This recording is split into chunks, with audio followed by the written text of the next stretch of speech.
पहुंच गए। अपने आंसुओं के 2 बूंद ठाकुर जी के अंगूठे पे गिरा दिया। कोई उसके पास पात्र नहीं था, कुछ था नहीं। आंसुओं पंकज पाए पखारी, और सुंदर अपना जो आसन था पत्ते का बिछा दिया। राम लक्ष्मण बैठ गए और सुंदर सुंदर फल दिया। कंदमूल फल सुगरयति जिये राम कहवान। बारंबार भगवान खा रहे हैं और बखान कर रहे हैं। प्रेम सहित प्रभु खाए बारंबार बखान। उन्हें कुछ नहीं चाहिए, आपका 56 भोग नहीं चाहिए, आपका भाव चाहिए। भाव रहेगा ठाकुर ग्रहण कर लेगा। प्रेम से ठाकुर खा रहे हैं और बखान करें, मैया बड़े मीठे फल हैं, कब से तुमने रखा था? और राम जी खा रहे हैं। खा लिया ठाकुर जी ने। अब ठाकुर जी के सामने सबरी माता खड़ी हो गई, हाथ जोड़ करके। पानी जोरिया जे भरिया,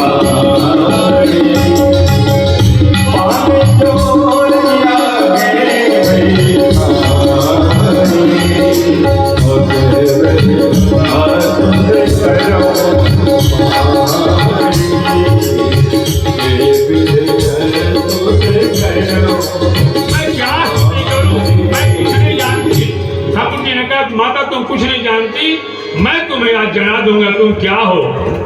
लोग इसको खोजते हैं, मैं आज तुम्हें दे दूंगा। लोग भक्ति की कामना करते हैं, मैं तुम्हें भक्ति का दान दूंगा। कहा रघुपति सोनु भामिनी,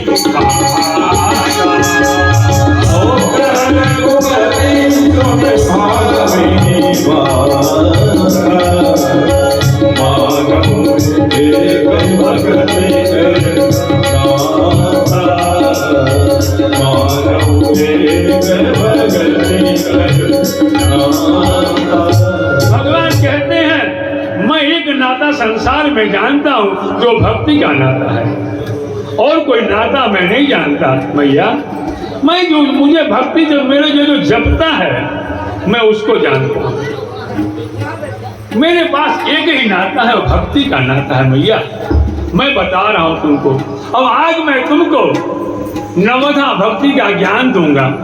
अच्छा भैया जानते हो नवधा भक्ति क्यों दी? इसलिए दिया कि सीता कौन है? वो भक्ति स्वरूपा है। 3 लोग जंगल को चले हैं, ज्ञान, भक्ति और वैराग्य। तो ज्ञान तो दरवाजे पर पहुंच गया, वैराग्य भी पहुंच गया, लेकिन भक्ति माता का हरण हो चुका है, सीता हरण हो चुका है। तो ठाकुर जी ने कहा मैया आज मैं तुम्हें भक्ति का दर्शन कराऊंगा, क्योंकि सीता मेरे साथ नहीं है। और सीता कौन है? वो भक्ति है। ज्ञान स्वरूपी भगवान राम है, वैराग्य स्वरूपी भगवान लक्ष्मण जी हैं, और भक्ति स्वरूपा माता सीता है। तो आज मैया मैं तुम्हें नवधा भक्ति दूंगा। आज मैं तुम्हें नवधा भक्ति में दर्शन कराऊंगा कि भक्ति क्या होती है, क्योंकि आज सीता माता का हरण हो चुका है मैया, और मैं राम और लक्ष्मण तुम्हारे पास आए हैं। तो आज मैया मैं तुम्हें नवधा भक्ति दे रहा हूँ कि प्रथम भगति संतन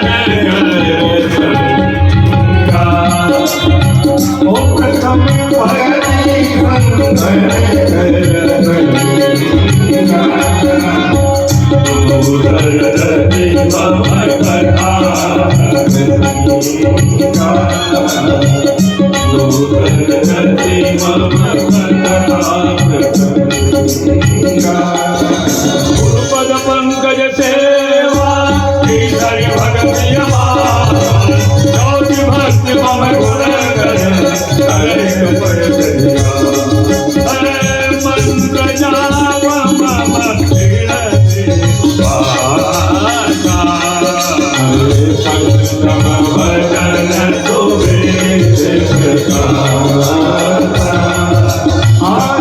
भक्ति मंत्र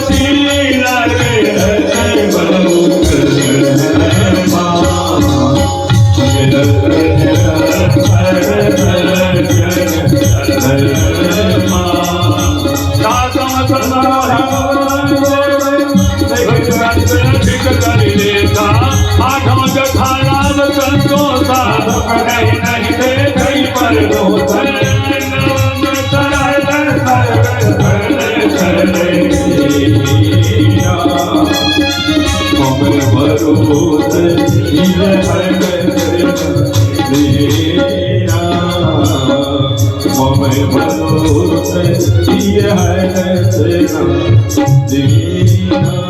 कहते हैं प्रथम भक्ति क्या है?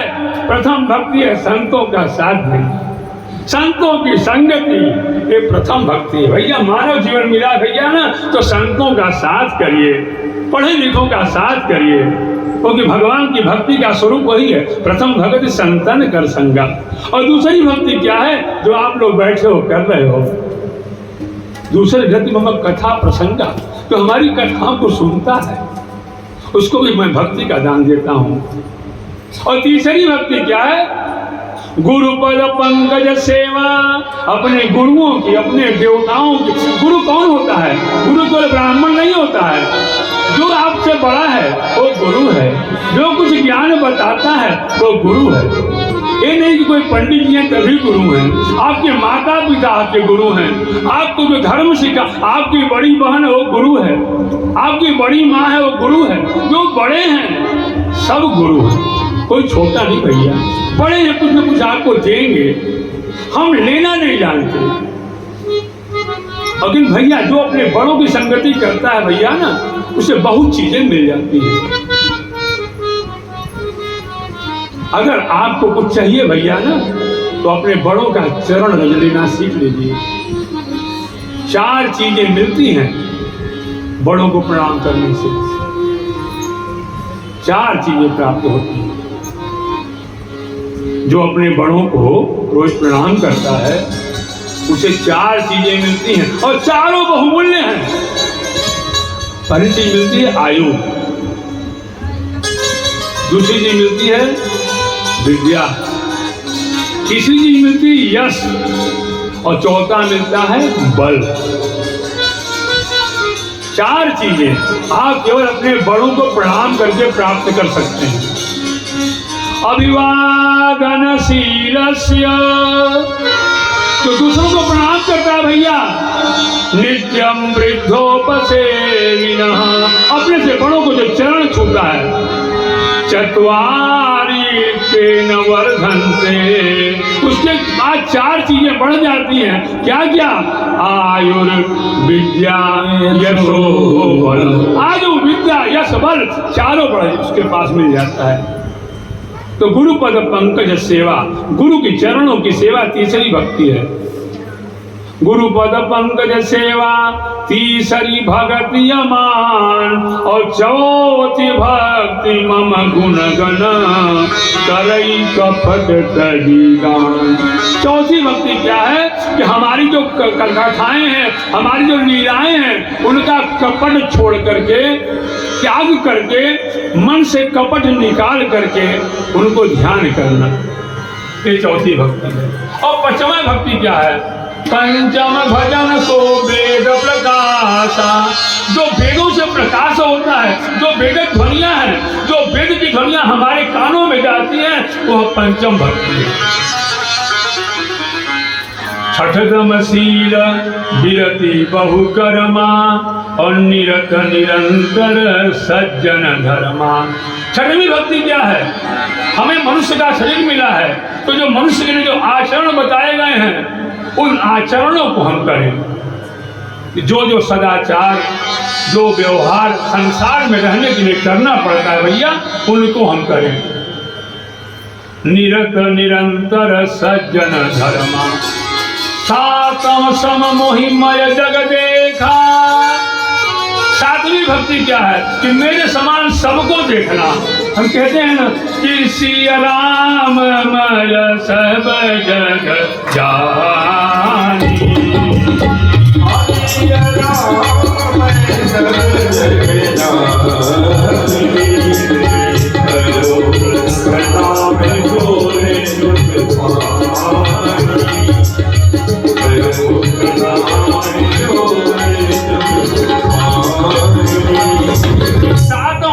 तो ही मैं जग देखा। हमारे समान सबको समझो कि हर व्यक्ति ईश्वर का अंश है।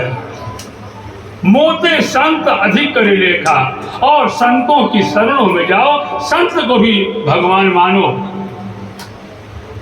अब आठवां क्या है भैया? हम लोग कहते हैं लेकिन करते नहीं। हम कहते हैं कि साईं इतना दीजिए और जामे कुटुंब समाए, और मैं भी भूखा ना रहूं, साईं भूखा कहते हैं हम, लेकिन संतोष हमारे अंदर भैया होता नहीं। कोई दूसरे की वस्तु हम देखते हैं, हमारे मन में आ जाता है भैया ये हमें भी मिल जाती। और ठाकुर जी क्या कहते हैं, भक्ति कब मिलती है? आठवां जथा लाभ संतोषा। संतोष क्योंकि जानते हैं जब संतोष आ जाएगा तो क्या प्राप्त होगा? कि बिनु संतोष न कामन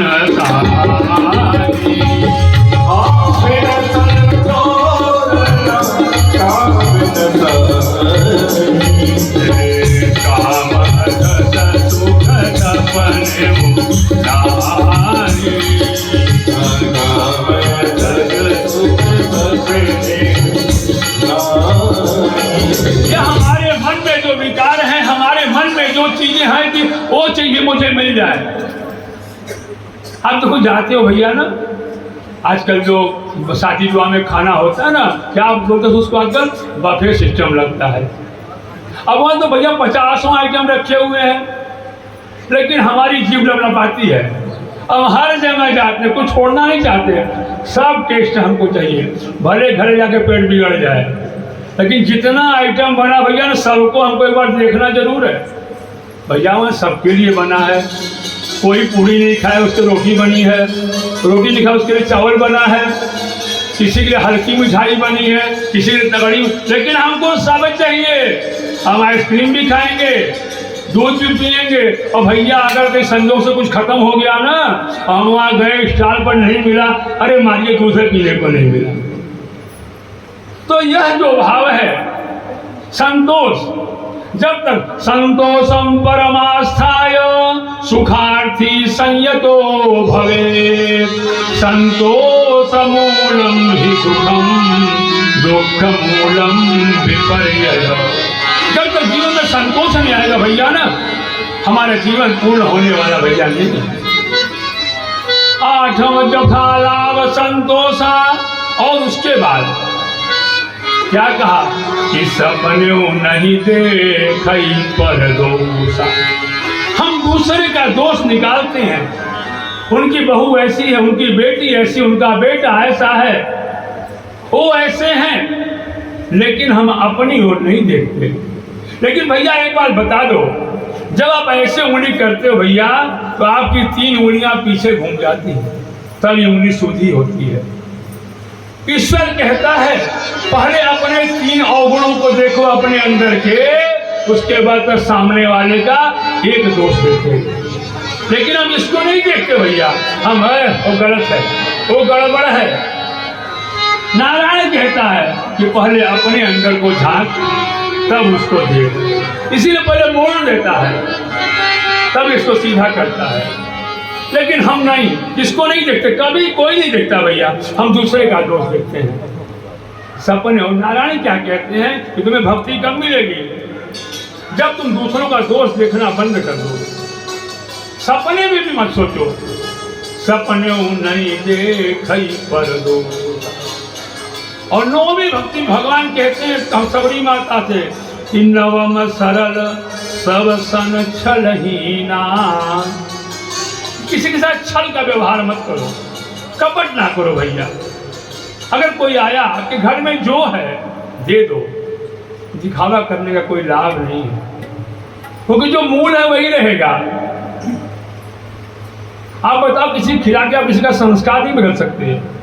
संस्कार हमारे कहते हैं ना भैया, नेचर और सिग्नेचर यदि चेंज नहीं होता, तो जो आपके पास है पत्रम पुष्पम फलम तोयम योगे भक्त्या प्रेक्षते।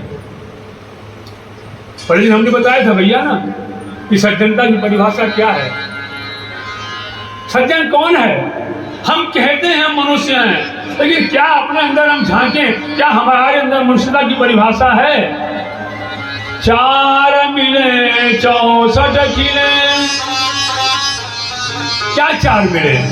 2 नैन आपके, 2 नैन हमारे मिल गए, तो क्या होना चाहिए? 4 मिले 64 खिले, चेहरे पे हंसी आ जाए कि बड़ा दिन बाद आपसे मुलाकात हुआ, आपकी बत्तीसी खिल गई, सामने वाली खिल गई।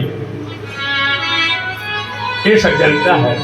4 मिले 64 खिले, 20 रहे कर जोर, 10 उंगलियां आपकी, 10 सामने वाले मिल गई, तो क्या होगा कि सज्जन ते सज्जन मिले तो नाचे 7 करोड़। ये 7 करोड़ क्या भैया आपके पास है?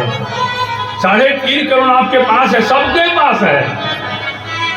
रोए, हमारे शरीर में जो रोए हैं ना भैया 3.5 करोड़ हैं। और जब हम मिले किसी से और दिल खिल गया अगर, तो रोए भरभरा जाते हैं। 4 मिले 64 खिले, 20 रहे कर जोर, और सज्जन के सज्जन मिले तो नाचे 7 करोड़।